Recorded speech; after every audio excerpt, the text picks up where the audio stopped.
Can't tell. Oh, there it is. Woo. It's always weird.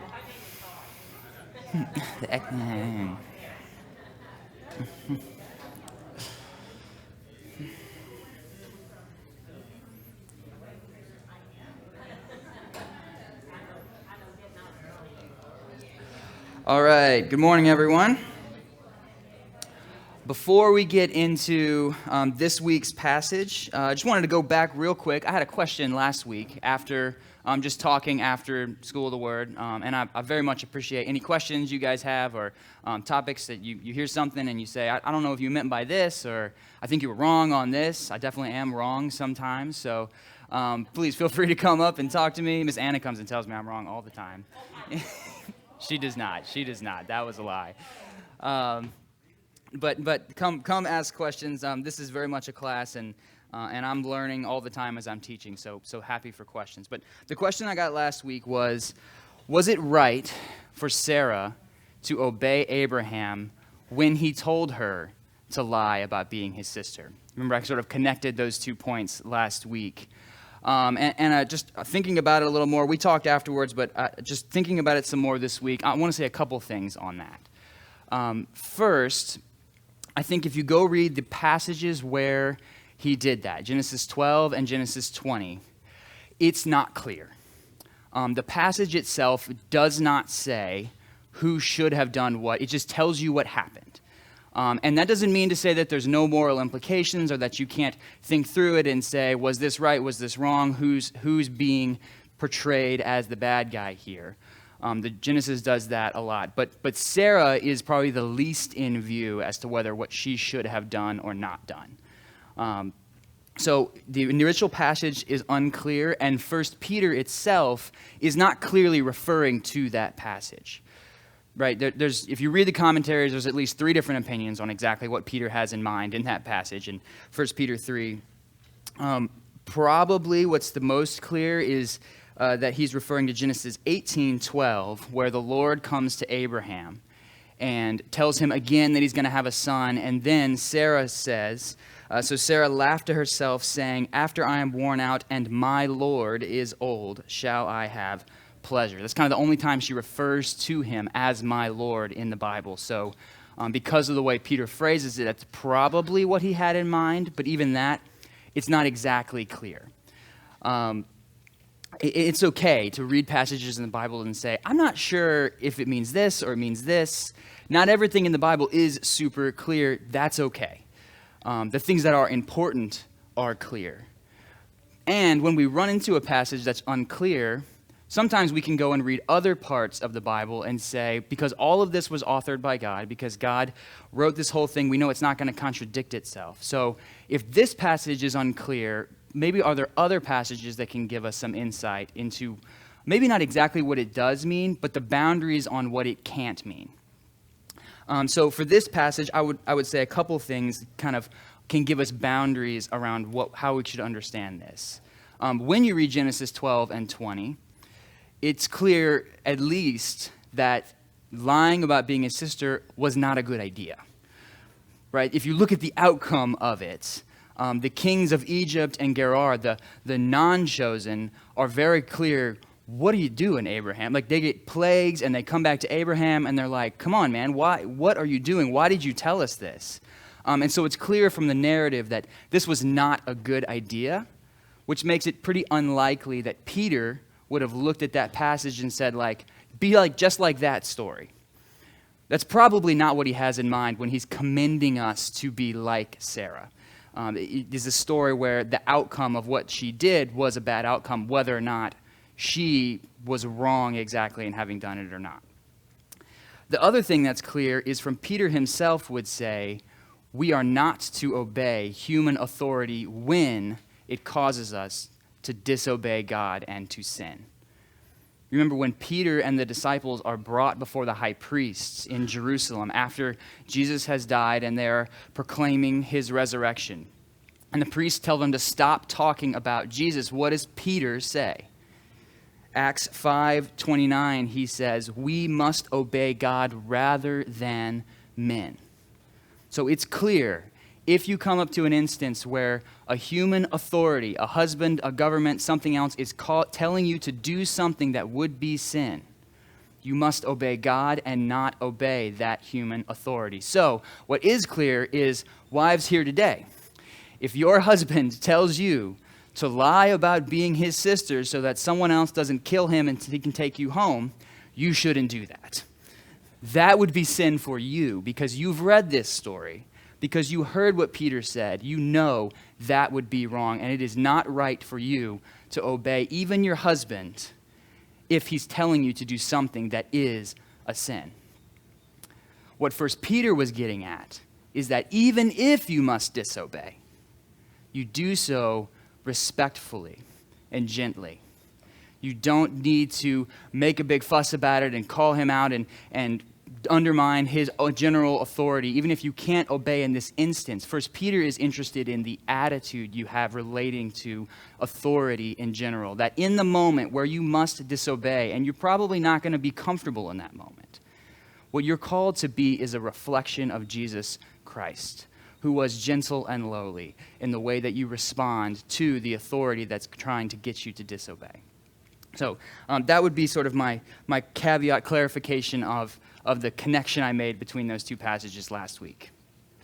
Getting into this week, we're going to finish out 1 Peter 3 and all the way through 4. So again, I have a lot of verses to get through this morning. And a little recap again to how we've gotten here. Peter is writing to encourage the church in Asia Minor, which is mostly the country of Turkey today, to encourage the church who's being persecuted by reminding them of their hope in Jesus Christ and what he has done for them. And he's writing in this section to help them understand how it can be that they are both chosen to be a holy nation and a people for God's possession and experience suffering and feel that they are strangers and aliens even in their hometowns. How can those things be true at the same time? And so he's helping them retell their story and see how what Christ has done and their following of him changes the way they understand where they're living today.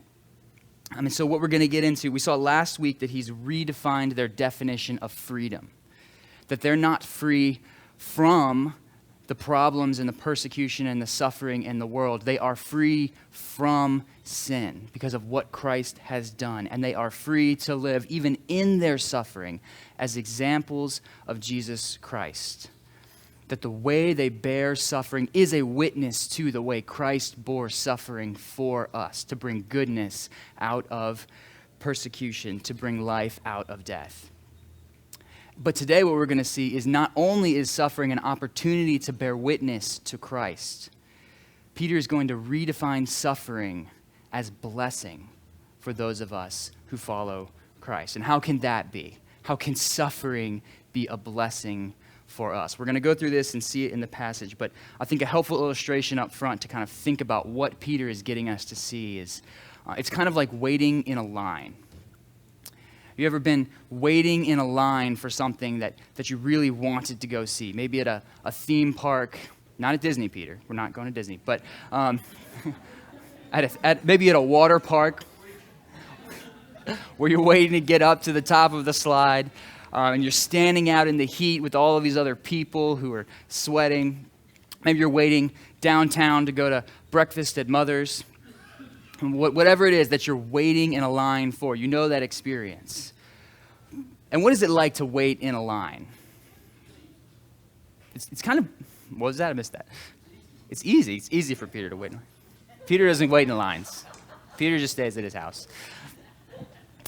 Waiting in a line, it's kind of uncomfortable, right?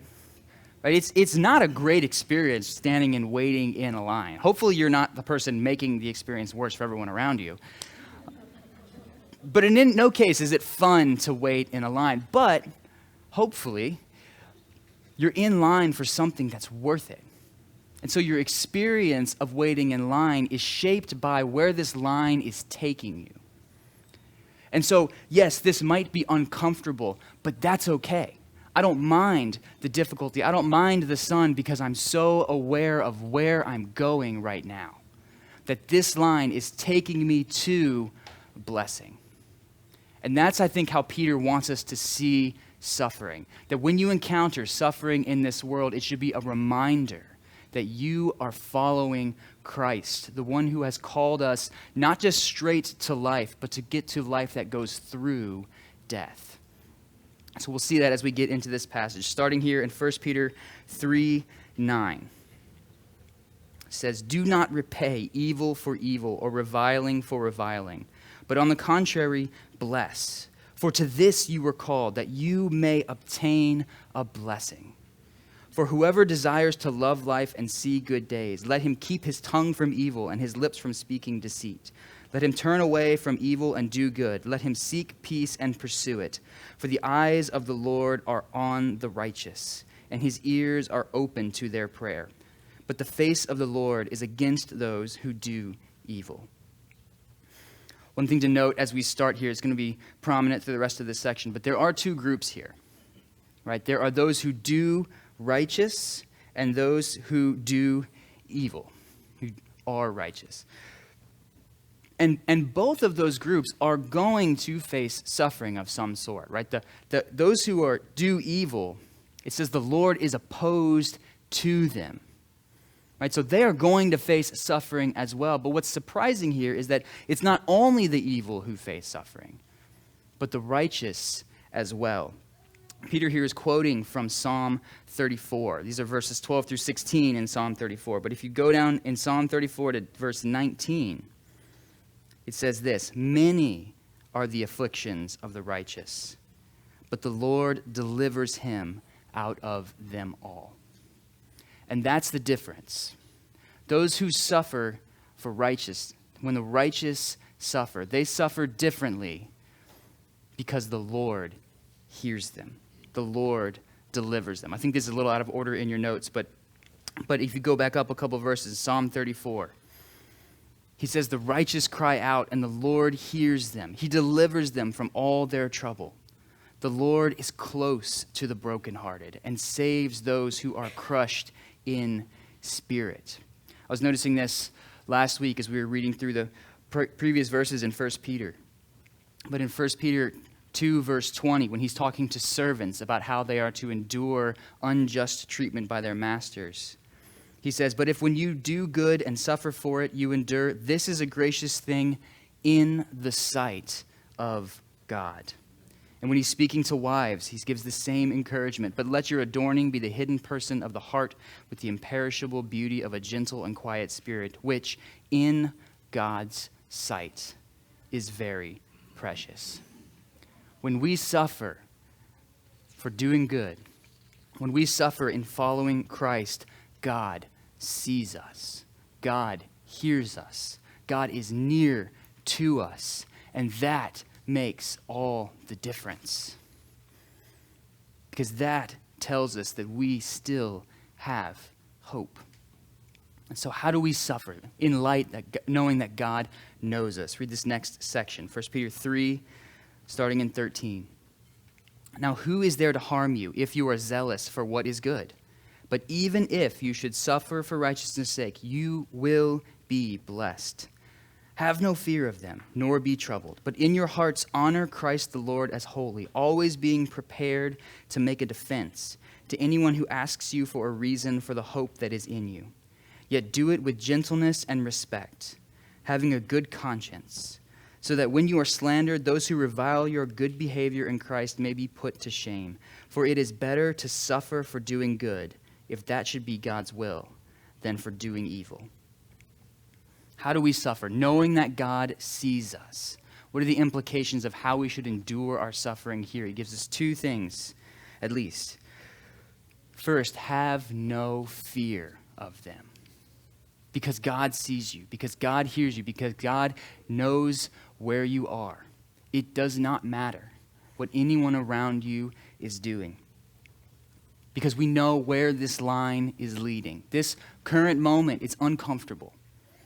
It's going to be. That's what God has promised us. Those who follow me, it's like called to bear your cross and follow Christ.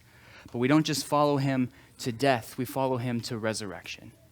So no matter what happens here, we don't need to fear because we know where the end of this line is. And knowing that, we can be gentle and respectful in our response. We don't need to stand on our rights. We don't need to fight for this world to be our home. It's okay that it doesn't feel comfortable all the time. And when people revile us, we can respond in a way that tells them, that demonstrates to them that we have a hope.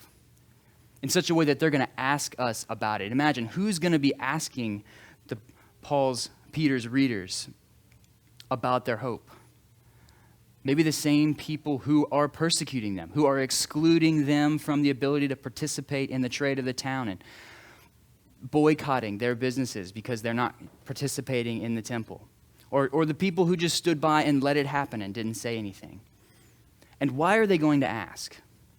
Well, they're not going to ask, how come you're staying away and doing all this different Christian stuff? They think that's a bad idea. What are they going to ask about? They treated you terribly, and you didn't fight back. You responded gently. They said terrible things about you. You had nothing but kind things to say, nothing but hopeful things to say, nothing but encouragement. Where did that come from? They're not going to ask us why we do what's right. That's expected, or maybe even weird. They're going to ask us why we responded in such an unexpected way when we were mistreated. That's the hope that we have. That's what we are called to defend, and that's how we are called to respond, not just because it's the right thing to do, but because we know where we are going. And we're so confident in that. We're free to be free from sin and bear witness to Christ here. And then he gives us a picture to encourage us as we do that. As we go through this, I'm just going to warn you ahead of time. This is another confusing passage. It's going to be another section where I'm going to say, I'm not totally sure everything he's talking about here. And I think that's okay, because Martin Luther didn't either. He said he was not quite sure what Peter meant by some parts of this passage. But I think we're still going to be able to see that he's still talking about this main idea as we walk through it. So let's read, starting in verse 18. For Christ also suffered once for sins, the righteous for the unrighteous, that he might bring us to God, being put to death in the flesh, but made alive in the Spirit, in which he went and proclaimed to the spirits in prison, because they formerly did not obey when God's patience waited in the days of Noah, while the ark was being prepared, in which a few, that is, 8 persons, were brought safely through water. Baptism, which corresponds to this, now saves you, not as a removal of dirt from the body, but as an appeal to God for a good conscience. So the resurrection of Jesus Christ, who has gone into heaven and is at the right hand of God, with angels, authorities, and powers having been subjected to him. All right, now can you guess which part I don't know exactly what he means? I'm not exactly sure who the spirits are or where Jesus went to proclaim to them. Right, there are varied opinions on that. Some think this is what Peter may have gone, or Jesus may have gone in his resurrection to proclaim to those who had died and were waiting in Sheol. That's a possible explanation. It could just be that these are fallen angels that Jesus is sort of declaring his victory over in all of these situations. You can have different opinions on that. I have a leaning, but it's not the main point of the passage. What I think is clear here is that this is a picture that we will be brought safely through our suffering, because that's what Jesus does. There's 3 groups of people listed here. Right, first, there is Jesus, who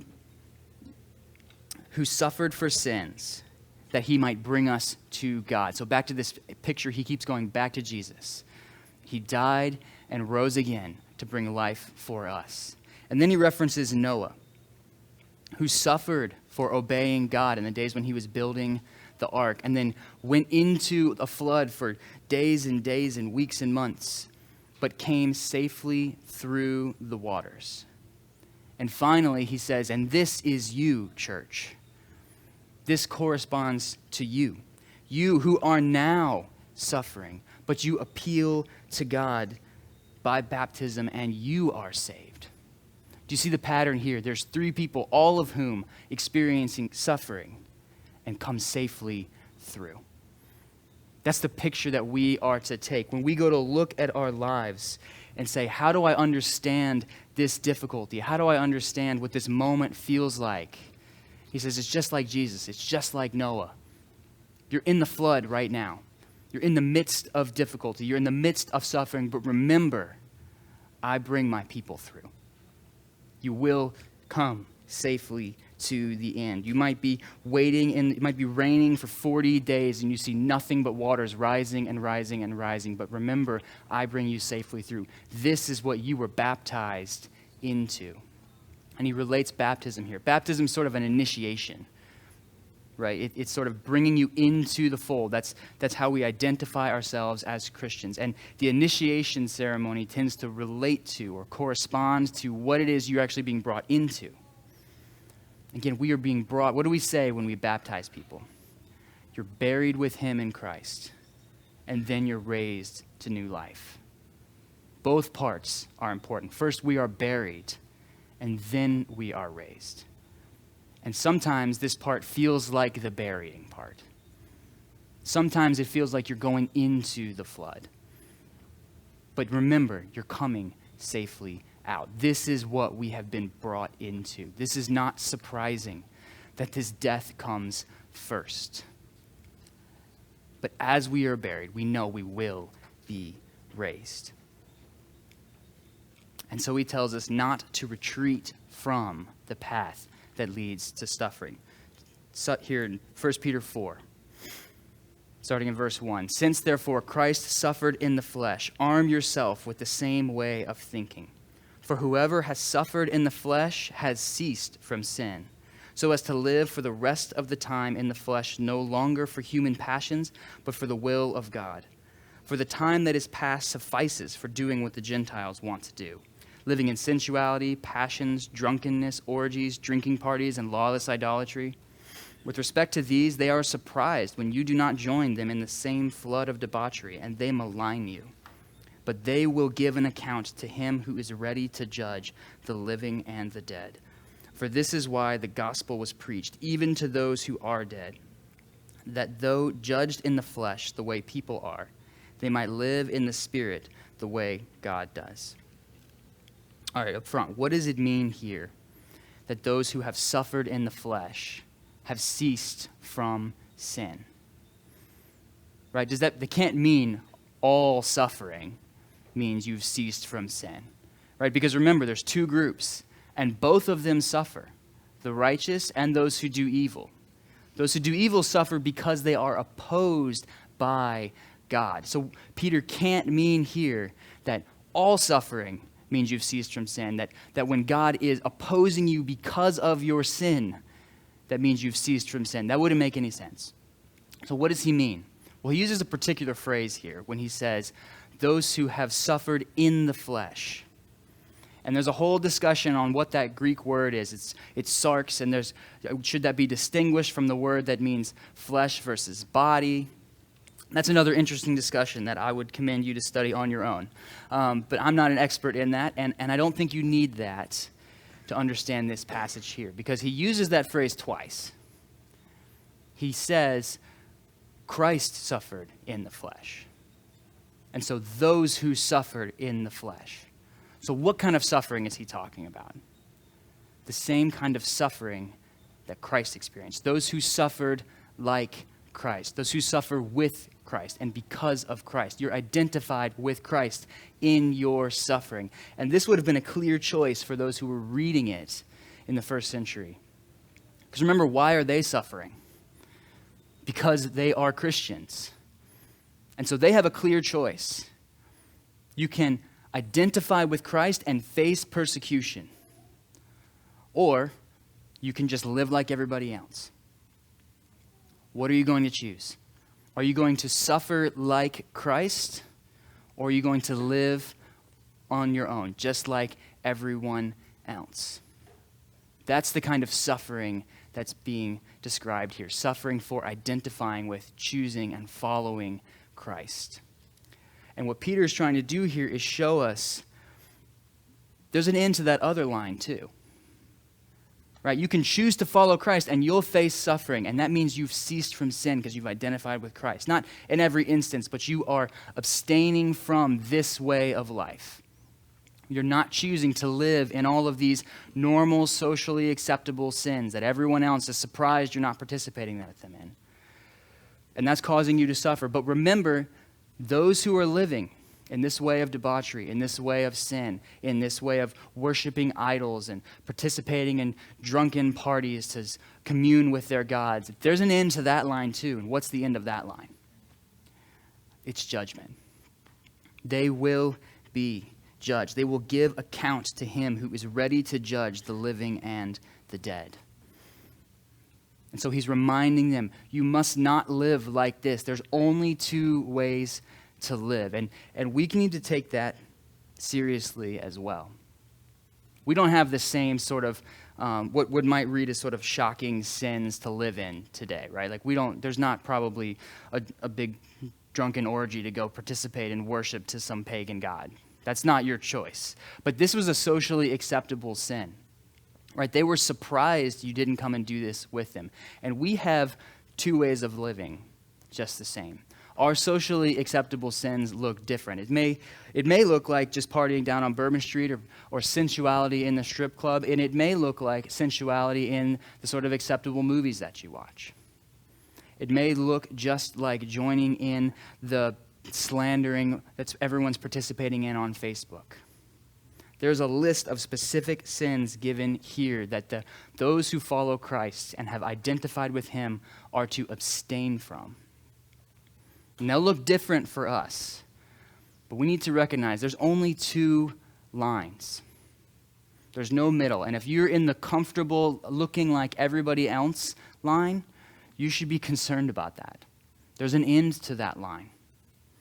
Either you've chosen to identify with Christ, to participate in his death and suffering, to abstain from sin, or you're in the other line with everybody else, which leads to judgment. And then he tells us not only what we need to avoid, but then he turns and tells us, what do you need to pursue? As you're waiting in line, as you're following Christ, hoping in him, what should you run after in this moment? Starting 1 Peter 4, verse 7. The end of all things is at hand. Therefore, be self-controlled and sober-minded for the sake of your prayers. Above all, keep loving one another earnestly, since love covers a multitude of sins. Show hospitality to one another without grumbling. As each has received a gift, use it to serve one another as good stewards of God's varied grace. Whoever speaks, as one who speaks oracles of God. Whoever serves, as one who serves by the strength that God supplies, in order that in everything God may be glorified through Jesus Christ. To him belong glory and dominion forever and ever. Amen. Now, another quick aside here. When Peter says the end of all things is at hand, he doesn't intend to give you any sort of particular time reference. I bring that up because he's going to come back to that in 2 Peter, where people thought, you kept talking about Jesus coming back like it was happening pretty soon. We're still waiting for that. When is that happening? And Peter reminds them in 2 Peter 3:8, he says, do not overlook this one fact, beloved, that with the Lord, one day is as 1,000 years, and 1,000 years as one day. But he's not talking about a specific amount of time. Time is not the main point. If you remember the one thing Jesus said about when the end was going to happen, he said, no one knows. That's not what Peter's talking about here. He's talking not about how long we have until the end. He's telling us that we need to be focused on the end. We need to live in light of the end. Remembering not what you're experiencing right now, not asking how much longer is this line, but remembering where are we going. And as you think of where we are going, how does that affect the way you live now? What should you be pursuing? And he gives us 4 things to pursue.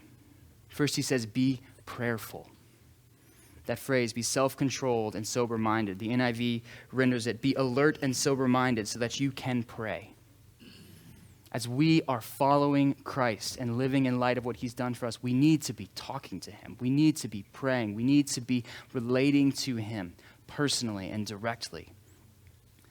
He tells us we need to be loving above all, he says. and the kind of love that covers a multitude of sins. That's not to say we don't confront sins or rebuke and exhort one another, but it does mean, listen, you're standing in this line, and it's going to be uncomfortable. People are going to get annoyed, right? It's like you've been on a long road trip. You've kind of just got to let the small stuff go, or you're not going to make it, right? Like that's kind of what he's saying here. Love one another. Don't get annoyed about every little offense, as you guys are going to be trapped here on this ship in the middle of this flood for a while. Pursue love. Live with one another in a way that's hospitable, that welcomes people into your life, that thinks practically about how to serve them and make them feel comfortable and that they've got a place with you. Don't just defend your own territory, but be kind and hospitable to the people on this ship with you.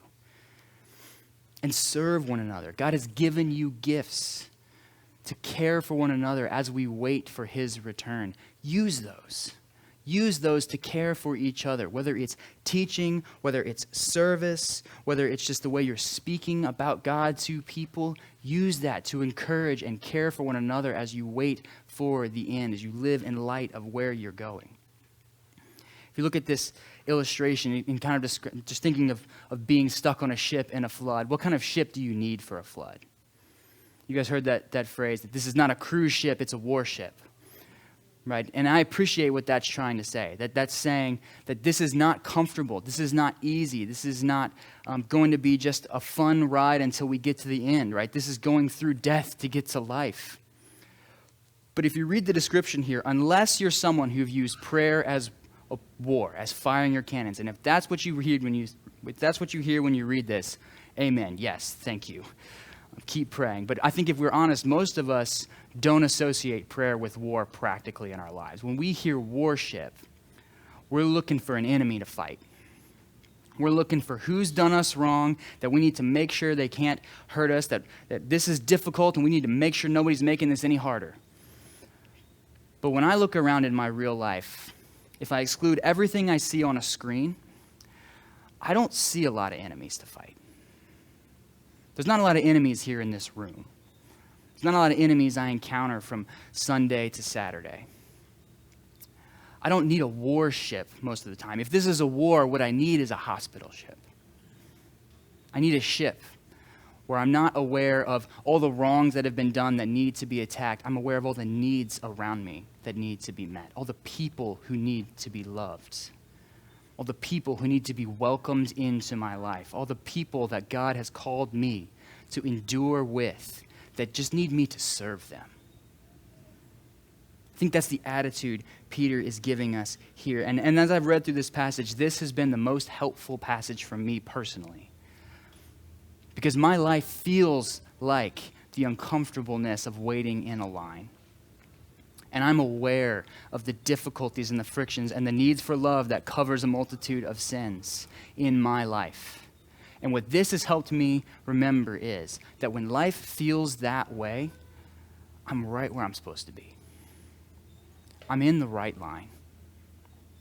I'm going where God has called me to. And this is not missing the action. This is not missing where I need to be. This is not missing the significance God has called me or that I've just chosen a place that's too difficult for me. This is exactly where God has called me, because he's called me not to avoid difficulty, not to go take the hill, but to live as a witness to Jesus Christ, particularly in the way that I endure suffering and difficulty, in a way that I respond when life is uncomfortable and unfulfilling.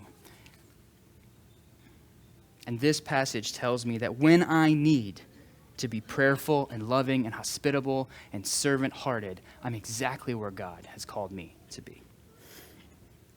And then he brings it all together. 1 Peter 4:12 through the end of the chapter.